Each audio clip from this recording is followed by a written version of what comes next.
This is my humble crypto mining farm.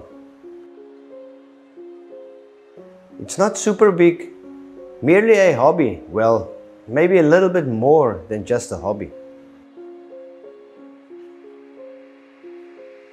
We as humans have incredible abilities to create things, admire things, and enjoy things.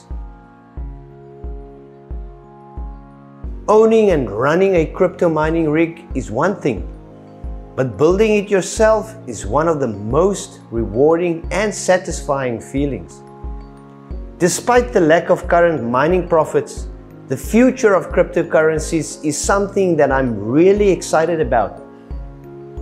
But what drove me to build yet another rig? I mean, power prices are through the roof. The difficulty across all the established coins have skyrocketed and mining rewards are way down.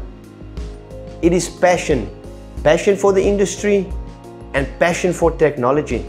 You've guessed it, I have to fuel my mining addiction somehow. But to stay competitive in an ever-growing industry, the biggest factors to consider are the cost of power and the efficiency of your equipment. You see, over the past year, I invested heavily into sustainable renewable energy.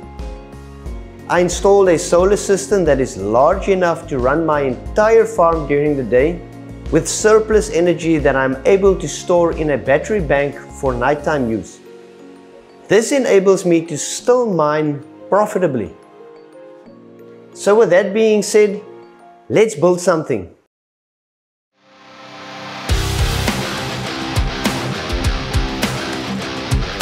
So what do we need to build a new rig?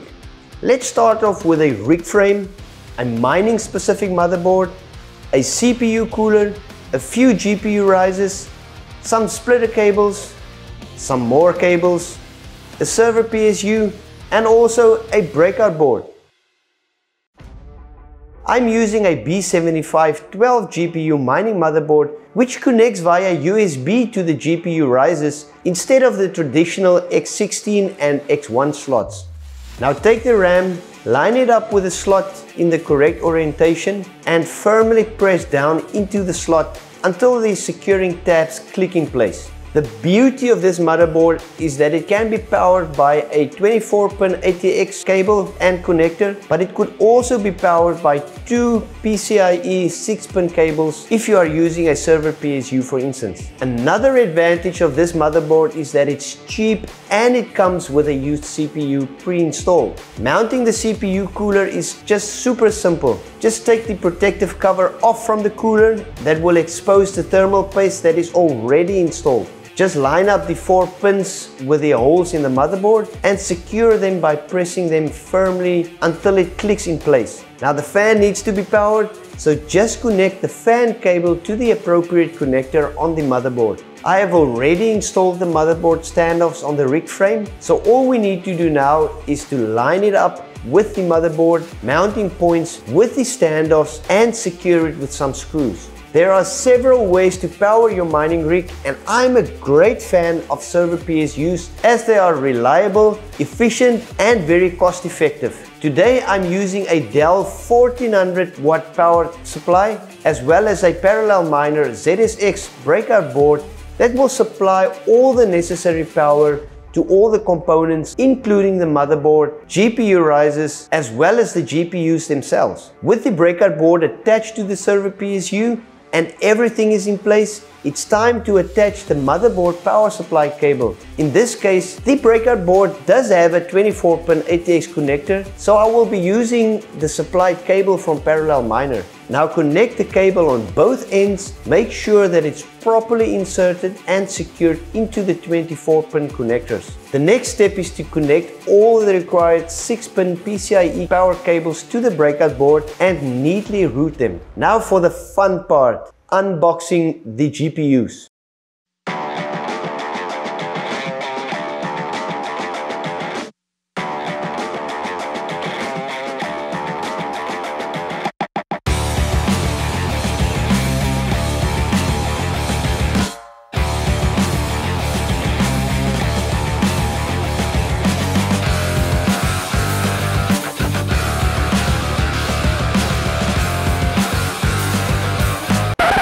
Okay, enough of that. Let's get the GPU risers installed. Line up the riser with the GPU in the correct orientation and snap them into place. Make sure that each riser is secured properly. Now place the GPU onto the frame and secure it with the correct screws at each designated mounting location. Connect all the necessary splitter cables to the risers and GPUs and connect the PCIe cables to the risers. In this case, my GPU has one 6-pin and one 8-pin connector, so I am using a splitter and one PCIe cable for each GPU, and then I split one PCIe cable between two GPU risers. This ensures that the cables can handle the required wattage and that I do not create a fire hazard. Now it's time to install the GPU riser USB cables and also do some cable management so that everything looks neat and organized. We are almost ready to run the rig for the first time. The only things left is to insert the USB flash drive that has Hive OS and the rig configuration pre-installed, connect the LAN cable from my network switch, and plug in the power cable to the server PSU. Now it is the moment of truth to see if there will be any explosions once we power on the server power supply. Seeing all these lights blink, the fan spinning, and hearing that whistling sound from the power supply, it gives me a feeling of accomplishment every time that I boot up a new mining rig. It is amazing that we can take a selection of items, put them together, and bring them to life and also provide our contribution to the cryptocurrency ecosystem. This RTX 3070 rig is one of the most efficient rigs that I now own, and it will continue to serve me as an employee for years to come. What is your crypto story, and do you feel proud like me every time you create a new rig? I would love you to share your experience in the comments below. Follow me along on my crypto journey and see if you would like this video too. And as always, stay safe, stay healthy, and I will see you in the next video.